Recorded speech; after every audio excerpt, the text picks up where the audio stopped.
más agresivos y no es que no sea frecuente, ¿no? Siempre alrededor ha habido alguna oportunidad en que hemos tenido estos pacientes.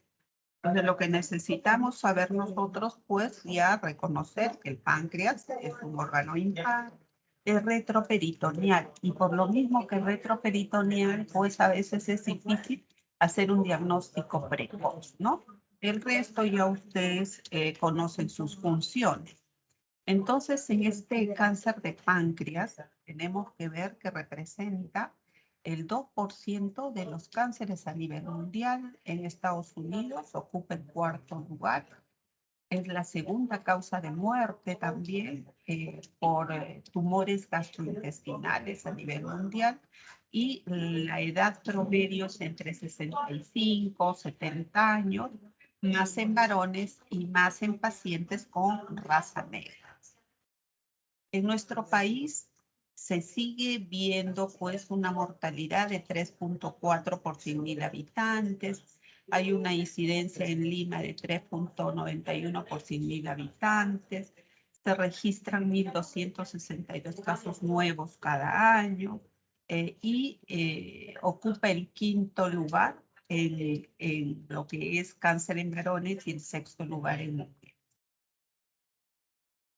Entonces, si nosotros vemos que este cáncer de páncreas sigue siendo todavía un problema de salud muy importante, porque como les mencionaba anteriormente, hay dificultades para el diagnóstico. La enfermedad es muy agresiva, ¿no? Y no hay un tratamiento sistémico efectivo. La sobrevida a 5 años es menor del 2%. Y hablamos de una tasa de supervivencia al año, más o menos de un 15, un 20%, a 5 años un 2 o un 4%. Si son tumores menos de 2 centímetros, si están localizados en la cabeza del páncreas, no hay metástasis, no hay invasión a órganos vecinos, puede haber una tasa de supervivencia del 20% a los 5 años. Pero la mediana de sobrevida para aquellos pacientes resecados es del orden de 22 meses, mientras para que aquellos que son irresecables es de 10 meses a menos. En mi experiencia personal, he encontrado 6 meses de sobrevida en estos casos. Entonces, acá, en lo que es el cáncer de páncreas, vemos que en el cáncer exócrino, que es el 95%, tenemos el adenocarcinoma ductal, que hace más del 90% de este tipo de cáncer, y un 70% va a estar en la cabeza, un 30% en el, a ver, vamos a ver acá, punto la, un 30% en el cuerpo y colon. Los tumores pancreáticos quísticos, está el cistoadenocarcinoma mucinoso, el cistoadenocarcinoma seroso, el tumor pseudopapilar sólido, pero el más frecuente es el adenocarcinoma. En el páncreas endocrino, que hace el 5%, tenemos los gastrinomas, que se traducen en el síndrome de Soliren-Ellison, los insulinomas, síndrome de neoplasia endocrina múltiple, los bipomas, glucagonomas, somatostinomas, tumores de células en los islotes no funcionales. Y el grupo de linfomas o de metástasis de otros tumores sólidos a páncreas, ya sea de la mama, del pulmón o también en melanomas. ¿Y por qué es tan agresivo este cáncer de páncreas? En esta adenocarcinomas de páncreas existe lo que es una alteración genética y cromosómicas muy variadas. Entonces, este epitelio ductal, que de lo que se ve acá normal, progresa hacia los grados sucesivos de neoplasia intraepitelial muy rápidamente. Un 70, un 95% presenta una mutación en el codón 12 del oncogen Carras, ¿no? Lo que estimula esa proliferación celular. Hay una inactivación también de los genes supresores, el CDKN2A, el P16, P53, ¿no? El DPC4, el SMAC4. Estos cambios histológicos y estas alteraciones moleculares que se ven en el desarrollo del adenocarcinoma pancreático son muy rápidos, muy agresivos. Ese epitelio ductal pancreático progresa por los diferentes grados de PANI hasta hacer el adenocarcinoma invasivo, ¿no? Entonces acá vemos varias mutaciones genéticas que se van acumulando durante esta progresión histológica. La base genética del cáncer de páncreas es muy compleja, es heterogénea y se estima que este cáncer de páncreas contiene una media de 63 mutaciones genéticas. Eso hace, pues, como repito, que sea más agresivo, que sea de muy mal pronóstico. Pero de repente lo que podemos nosotros cambiar en nuestros pacientes son los factores de riesgo. Hay algunos, como el tabaquismo, como una dieta rica en carbohidratos, en carne, o los alcohólicos que hacen pancreatitis crónicas, o aquellos que están expuestos en sus trabajos a disolventes, pesticidas, ¿no? Van a ser factores ambientales, estilos de vida que podemos cambiar. Si no podemos hacer ya con la edad, que como les decía, más o menos 60, 70 años, en los varones más que en mujeres, 3-1, la raza negra. Y hay factores también genéticos y algunas condiciones que nos van a predisponer para este cáncer de páncreas, como es el cáncer pancreático hereditario, las pancreatitis crónicas, el síndrome de Peutz-Jeghers, ¿no? Que se ve en esa hiperpigmentación en la mucosa oral, el síndrome de Lynch, el síndrome de ataxia telágica. Entonces, cuando tenemos estas patologías, pues vamos nosotros a tener cuidado en evaluar nuestro páncreas para prevenir o para encontrar el momento que para que no se desarrolle, ¿no? Tenemos estos síndromes hereditarios que tienen un riesgo elevado de adenocarcinoma pancreático. Un riesgo bajo, o sea, menos de 5 veces, es la poliposis adenomatosa familiar, el síndrome de Lynch, lactasia telágica. Un riesgo moderado de 5 a 10 veces ya es cuando hay un cáncer de páncreas hereditario y hay 2 familiares de primer grado ya que han sido afectados. La fibrosis quística también. Y tiene más de 10 veces de riesgo, es un riesgo elevado, si es que este cáncer de páncreas tiene más de 3 familiares de primer grado afectados, el síndrome de Peutz-Jeghers, melanoma lunar múltiple atípico familiar, pancreatitis hereditaria. Y hay un riesgo variable según el tipo de mutación genética, ¿no? Ya sea en cáncer de mama, ovario, familiar, con mutaciones del gen BRCA1 o el BRCA2. Entonces, hay algunos factores de riesgo importantes a tener en cuenta para el desarrollo de este cáncer de páncreas. Bien, entonces en el adenocarcinoma de páncreas hace el 90% de los tumores malignos, ¿no? El 90% de los tumores malignos. Se puede observar que hay dilataciones, ¿no? De conductos pancreáticos, fibrosis del parénquima, ya comienza a haber atrofia, y vemos nosotros que el mayor porcentaje es en la cabeza, el páncreas, le sigue el cuerpo y más raro es en la columna.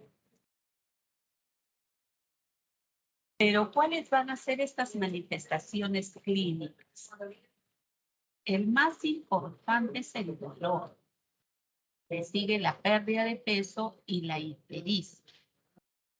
Cuando hay dolor abdominal, este se presenta hasta en 80% de los pacientes, sobre todo si están afectados el cuerpo o la cola. En la cabeza más es ictericia.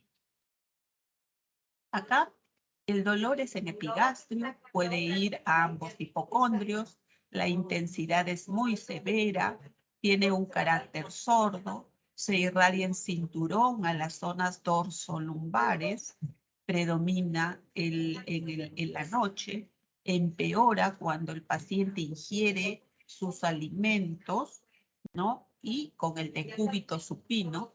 Por eso estos pacientes tienen una posición antálgica flexionando el vientre de la columna vertebral, ¿no? La posición maometana que le llaman. La pérdida de peso se da también en el 70% de estos pacientes y el dolor abdominal importante que mencionábamos nosotros puede ser porque hay invasión perineural del plexo celíaco y compresión de las estructuras vecinas o porque hay obstrucción por este tumor, ¿no? En el conducto pancreático. La ictericia, sobre todo, como les decía, si es que es de cabeza de páncreas. Y lógicamente esta ictericia se eleva tanto que el paciente pues presenta el prurito generalizado. Y la astenia, la anorexia, el malestar, el decaimiento, ¿no? También nos hacen de un 30 y 40%. Colangitis se puede dar en un 10% y podemos encontrar, acuérdense de su semiología, el signo de Courvoisier-Terrier, o sea, esa vesícula biliar palpable, ¿no?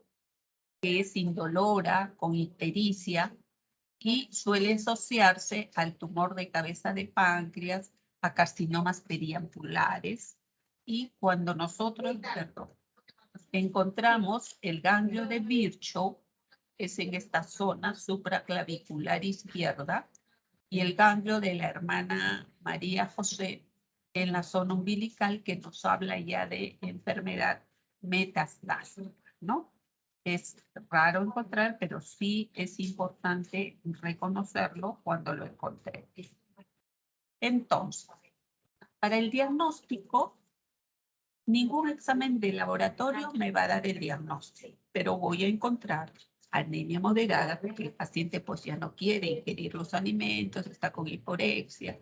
Podemos encontrar hipoalbuminemia por lo mismo que se ha desnutrido, hiperbilirubinemia, sobre todo si hay cáncer en cabeza de páncreas, se eleva la fosfatasa alcalina, la gamma-glutamitraspeptidasa, la TGO, la TGP y los marcadores tumorales como el CA19-9.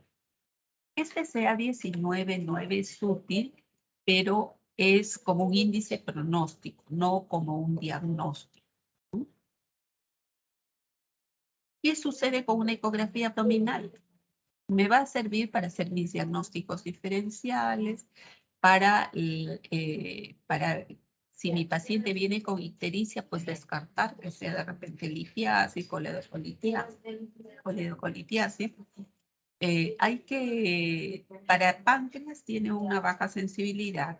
Una tomografía es el método de elección, ¿no? Tiene una buena sensibilidad, especificidad y un valor predictivo también. En la evaluación de la extensión de la enfermedad me va a ser de mucha ayuda la tomografía, me va a hacer también, me va a permitir evaluar si es un tumor primario, si hay invasión vascular, si hay invasión de órganos adyacentes, si hay metástasis hepática o pulmonar, si hay metástasis peritoneal. Y en todo caso me permite con una aguja fina hacer una biopsia percutánea. La resonancia magnética se puede complementar con la tomografía, una con la angioresonancia, una angioresonancia. La CEPRE o PECRE ya no nos ayuda como diagnóstico, sino más que todo para insertar prótesis biliares, pancreáticas, en los casos de que el paciente pues, tenga una ictericia muy importante, o de repente también, si tenemos las dudas, puede ser un cepillado para citología, un aspirado del jugo gástrico.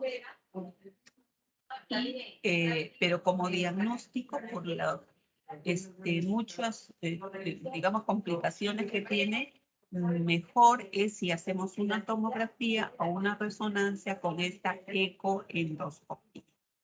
En la ecoendoscopía o ultrasonografía endoscópica me va a dar un mejor diagnóstico, ¿no? Me va a permitir evaluar la invasión, la extensión, los ganglios que estén tomados, los ganglios linfáticos, cómo está la vena mesentérica superior, la vena porta.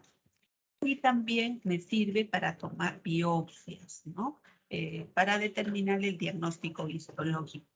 Y miden su sensibilidad y especificidad es hasta de un 100%, ¿no? Porque ahí vemos la imagen ecográfica y endoscópica. Bien.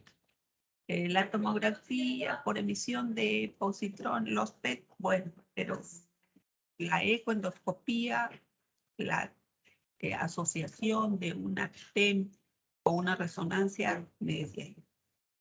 Una vez que ya yo he detectado el paciente, que sí, pues esa sospecha es real, ¿qué voy a hacer con este paciente? La única modalidad terapéutica curativa es la cirugía. Pero esa cirugía va a ser en pacientes que estén especialmente listos para resecarlos. Por eso hay que hacer una correcta estadificación antes de la cirugía para ver el grado de compromiso que tiene, si este paciente va a requerir una cirugía mayor y evitar la cirugía si es que ya está muy avanzada o tiene una corta expectativa de vida. Seguramente ustedes han escuchado mucho sobre si pues entró a sala, lo abrieron y tuvieron que cerrar, ¿no? No llegar a ese extremo. Siempre tiene que ir muy bien con un estadiaje muy adecuado antes de que vaya a una cirugía.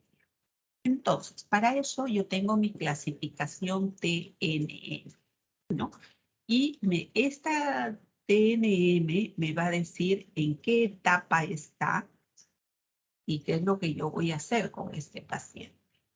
Entonces, si yo tengo una etapa 0, es que es un TIS, un N0 y un M0. ¿Qué significa? Que es un carcinoma in situ, que no hay ganglios regionales, que no hay metástasis tampoco a distancia. En la etapa 1 tengo el T1, N0, N2. ¿Qué significa? En el T1 es un tumor limitado al páncreas de 2 centímetros o menos, que no hay ganglios tomados ni metástasis. En el T2 veo que es un tumor de más de 2 centímetros, ¿no? Que tampoco hay ni ganglios ni metástasis. En la etapa 2 ya encuentro un T3, o sea, un tumor que va directamente infiltrando al duodeno, al conducto biliar o en el tejido peripancreático, pero que todavía no ha habido ni ganglios regionales linfáticos tomados ni metástasis. Cuando ya voy a la etapa 3, es que puedo encontrar un tumor en el T1, N1, M0. Es un tumor que es menos de 2 centímetros. Ya hay metástasis a ganglios regionales, pero no a distancia. El T2 es un tumor más de 2 centímetros. Igualmente hay ganglios linfáticos tomados, pero no metástasis a distancia. En el T3 ya penetra el duodeno, ese tumor, conducto biliar, sigue tomándose los ganglios linfáticos regionales, pero no hay metástasis a distancia. En la etapa 4A es que encuentro un tumor que ya en el T4 el tumor penetra en el estómago, vaso, colon, y puede o no haber metástasis, puede cualquiera de los N0 o N1, es decir, puede que haya o no metástasis a ganglios linfáticos, pero todavía no hay metástasis distal. En la etapa 4B cualquier T, cualquiera de los que hemos mencionado por primario, cualquier N y que ya haya metástasis distal, ¿no? Entonces, esta clasificación me permite ver qué es lo que voy a hacer con mi paciente. Tengo que yo estadificar bien, ¿no? Llegar a la conclusión si mi tumor es resecable o no es resecable. Hay que ver que si el tumor pues, no contacta con ningún punto, con el eje venoso mesentérico portal, ni con estructuras arteriales regionales, ¿no? Todavía puede ser resecable. Si el tumor ya invade a vasos sanguíneos, ¿no? Si ya va a vasos sanguíneos, arterias o venas importantes, siendo imposible una cirugía para eliminar la enfermedad por completo, o si está en los estadios del 1,3N1, cuando los ganglios no se pueden resecar en el acto quirúrgico, o ya están en el T4N0. Entonces allí son ya irresecables, ¿no? Entonces hay que evaluar cómo está ese contacto tumoral con los vasos. Hay que ver si hay estenosis, si hay deformidades, cómo está el contacto con la arteria hepática común, con la vena mesentérica superior o la porta. Si no hay extensión más del el tercio inferior del duodeno. Entonces, mi criterio de resecabilidad significa que no haya metástasis a distancia, que haya ausencia de la afectación venosa del eje mesentérico portal y que haya ausencia de afectación del tronco celíaco, de la arteria hepática y arterial y la vena mesentérica superior. Y resecabilidad. Si hay metástasis a distancia, si hay ausencia del plano graso normal entre el tumor y el tronco celíaco, si hay encajonamiento de la arteria mesentérica superior mayor de 180 grados en la circunferencia, si hay invasión de la vena cava, de la aorta, si hay afectación irresecable del eje mesentérico portal o si hay afectación de ganglios linfáticos fuera del campo de resección estándar. Más o menos un 15% solamente van a ser candidatos a una cirugía en el momento del diagnóstico. Y eso que a veces es mucho menor, ¿no? 85% ya si ha habido diseminación, ha afectado las estructuras vasculares cercanas y no va a ser posible la extirpación total de este tumor. Entonces, en el estadio 1 se puede hacer una resección pancreática radical, el famosa enfermedad, cirugía de Whipple, con o sin resección de la vena mesentérica superior, lo que incluye una pancreatectomía distal si el tumor está en el cuerpo y cola, o una pancreatectomía total. Puede haber una resección pancreática asociada a quimio y a radioterapia, y puede haber también radioterapia con o sin quimio antes, durante y en el postoperatorio como coadyuvante. Esta pancreatoduodenectomía, la cirugía de Whipple, incluye una antrectomía, ¿no? Hay que resecar del 40-50% del estómago, una colecistectomía, resección del coledo colistal, cabeza de páncreas, duodeno, yeyuno proximal y ganglios regionales. Así, ¿no? Todo eso sale, vesícula, sale todo. Y cuando ya se va a hacer una reconstrucción, se hace pues una pancreatico-yeyunostomía, hepatoyeyunostomía puede ser, o una gastroyeyunostomía, ¿no? Con el remanente del páncreas que pueda haber quedado. En los estadios 2, 3, 4A puede haber una cirugía paliativa, pero otras opciones terapéuticas pueden ser pancreatectomía, si es factible, que puede o no estar acompañado de quimioterapia, radioterapia, o puede haber radioterapia con o sin quimio, o se puede hacer un bypass paliativo quirúrgico, o poner un stent endoscópico o percutáneo.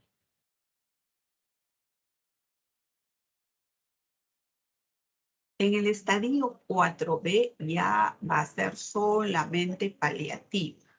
Acá podemos dar quimioterapia, la gemcitabina, el fluoracilo. Hay otros últimos mucho más caros que tienen menos efectos adversos, o se puede hacer también un bypass paliativo quirúrgico. Y acá, como les mencionaba, mediante PECRE se puede poner un stent para el drenaje, o se puede hacer también un stent percutáneo, ¿no? Como manejo de estos pacientes con cáncer. Bien, hasta acá. ¿Alguna pregunta?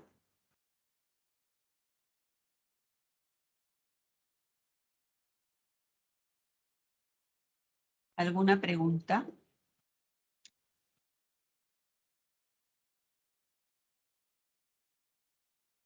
Parece que no, doctora. Bien. A veces no toda la, para cuando se trata de cáncer, no todo a veces lo que nos dicen los libros es, digamos, exacto, ¿no? Hay que siempre tener un poco de en la anamnesis, en los antecedentes, la descripción de los síntomas que nos hacen los pacientes. Hay que ir viendo, hay que ir y no dejar pasar la oportunidad de repente de ver a un paciente que viene con dolor y darle medicación, no, debe ser nervioso, debe ser esto, y después que tenga pues un cáncer de páncreas avanzado, ¿no? Y yo siempre les comento estos casos que son muy cercanos porque uno de ellos es profesor de nuestra universidad, profesor mío, que me enseñó, ya iba a cumplir, era 66 años, 67 años. Era antecedente hipertenso, diabético, un poco gordito, y comienza con dolor en epigastrio, ¿no? Con un dolor, con un fastidio, con un disconfort. Entonces, bueno, vamos a hacerle lo primero, son endoscopía. Ah, sí, tiene una gastritis, tiene el helicobacter. Vamos a darle tratamiento para la gastritis, vamos a darle para el helicobacter. Y persistía, ¿no? Persistía con ese fastidio, con esos síntomas. Bueno, pues una ecografía. Y en la ecografía ya ven una imagen sospechosa en cola de páncreas, ¿no? Porque hay que tener un poco, o sea, el doctor Delso, que es un muy buen radiólogo, es ecografista, tuvo un poco de eso, entonces le hizo esa ecografía retroperitoneal para el páncreas, ¿no? Y vio una imagen en cola de páncreas.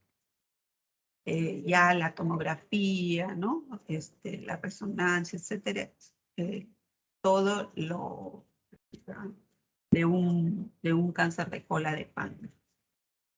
Entonces, se le hizo el estadiaje y ya no era resecable en ese momento.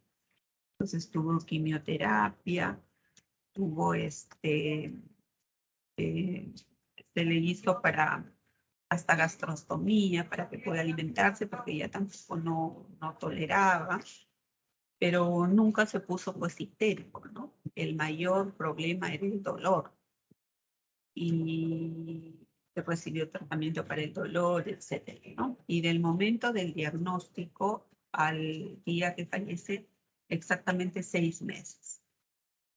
Entonces es así, rápido. El otro caso de un amigo odontólogo, ¿no? Me llamó por teléfono, Fiestas Patrias, se iba de campamento y me dice, estoy amarillo. Qué raro. De repente, entonces, no vayas de campamento, vamos a hacerte tus exámenes. De repente, como come en la calle, era soltero, joven, todavía 45 años.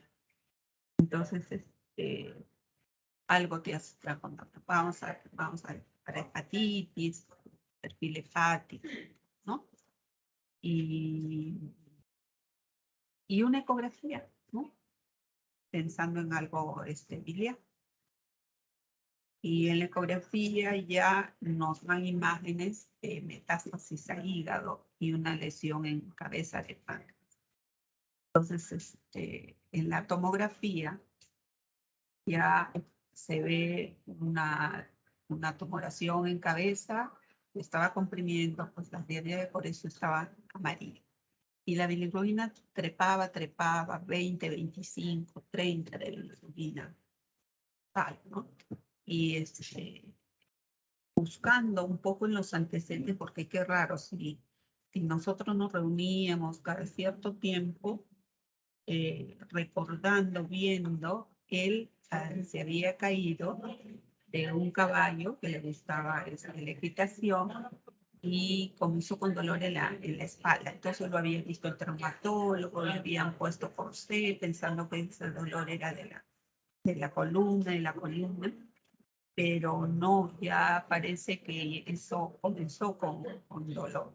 Entonces ese dolor ya no era de la caída, y se lo veía pues un poco decaído, ya no tenía tanto apetito, ¿no? Entonces de julio se le hizo ya ni quimio ya le dieron, ya no hizo nada. Solamente le hicieron un drenaje percutáneo para que pueda drenar la bilis, que era lo que más le molestaba, ¿no? El prurito, esto, y el dolor, ¿no? Con su tratamiento en bomba de infusión con opiáceos para el dolor. Y de julio a diciembre, justo 14, se cumple otro año más, falleció. Entonces igual, 6 meses, ¿no? Tenemos también en la universidad otra colega bien activa, de esto, acá para allá, de repente descanso médico, era un cáncer de páncreas, ¿no? Y así. Es muy, muy rápida, muy agresiva. Entonces, lo que tenemos que hacer nosotros es siempre pensar un poquito, pensar mal, digamos, ¿no? Siempre un paciente y adulto mayor que venga con dolor, con fastidio, con eso, seguir buscando la causa. No lo dejemos así nada más, ¿no? Ya después si hemos evaluado todo, bueno, pues de repente tiene otros problemas de ansiedad, pero no lo catalogamos de esa forma de entrar. Primero siempre averiguar. Y eso también pasó en un paciente. El señor era mi taxista, me llevaba para todo lado y antecede 58 años, un poco gordito, no era diabético ni hipertenso. Antecedentes de importancia, ni diarreas, ni estreñimiento, solamente un dolor epigastro y un poco hacia el hipocondrio derecho, ¿no? Entonces, ya, endoscopía, igual, artritis, helicobacter, etcétera, tratamiento, ecografía, el hígado, no hay nada de esto. Entonces, y él persistía, ¿no? Doctor, a pesar de que estoy tomando todo, me fastidia, me molesta.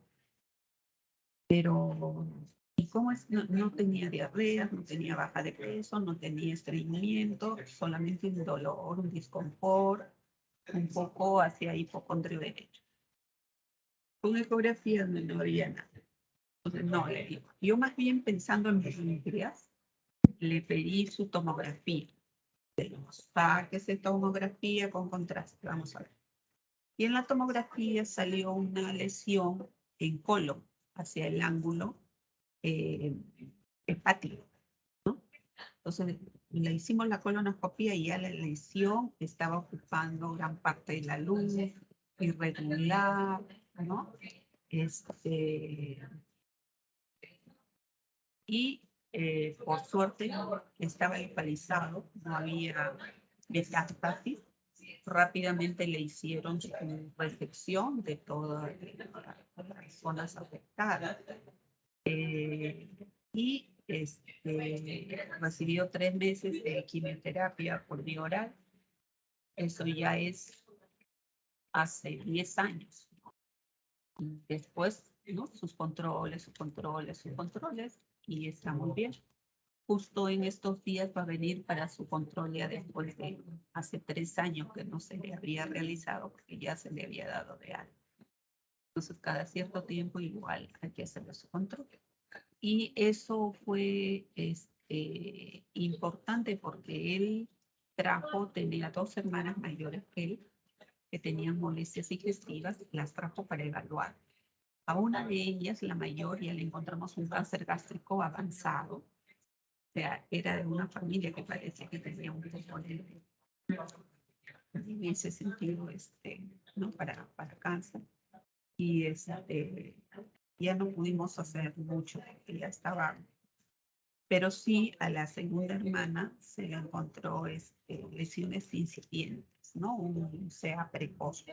Entonces ella sí se operó todo y bien. Entonces recuerden siempre que hay que estar siempre, no todo es como nos dice el libro, ¿no? Que tiene diarrea, que tiene estreñimiento, hay que pensar en cáncer de colon. Lo único que tenía era dolor. Entonces, igualmente hay que estar haciendo los chequeos a los familiares cercanos, igualmente, ¿no? A partir de 50 años, endoscopía, colono, de pasar, ya de nuevo, no hay nada, ya en 10 años, ¿no? Ok, chicos, si no hay ninguna pregunta, entonces nos vemos el día jueves para el examen oral Doctora, y después para la clase. Sí, dime. en relación, doctora, cuando se hace, por ejemplo, en estadios inicial, estadio 1, y se hace una reconstrucción luego de extraer el tumor, esta reconstrucción, o sea, implica que el páncreas, digamos, es suficiente para cumplir su función. Hay un problema, se le dice que no Claro. coma algo, ¿o no? No, siempre va a haber pues un poco de problemas, ¿no? Porque ya no es todo lo que muchos presentan, distensión, diarreas, pero hay ahora se suple con la pancreatina, ¿no? Hay medicamentos que ya se les da a dosis importantes y con eso controlan. Algunos están muy bien, pero hay otros que siempre tienen molestias, ¿no? Molestias cada cierto tiempo, pero por lo menos el cáncer ya no está. ¿Ya? Doctora, buenos días. Sí, buenos días. Doctora, una consulta. Teniendo en consideración de que dentro de factores de riesgos para pancreatitis viene a ser la herencia, ¿a qué edad se puede sugerir, por ejemplo, para hacer un marcador tumoral como el CA19-9, ¿no? Claro, es que como les decía, el CA19-9 más se usa no tanto como diagnóstico, sino como pronóstico, cuando ya inician su tratamiento, entonces de acuerdo a esos niveles vemos si está bajando, si se permanece muy alto. Igual se puede hacer a partir de 40 años, ¿no? Si uno quiere hacer sus chequeos, sus marcadores, etcétera. Pero y más aún si hay factores de riesgo, ¿no? Pero, por ejemplo, para páncreas, ideal una tomografía, ¿no? Ideal. ¿Ok?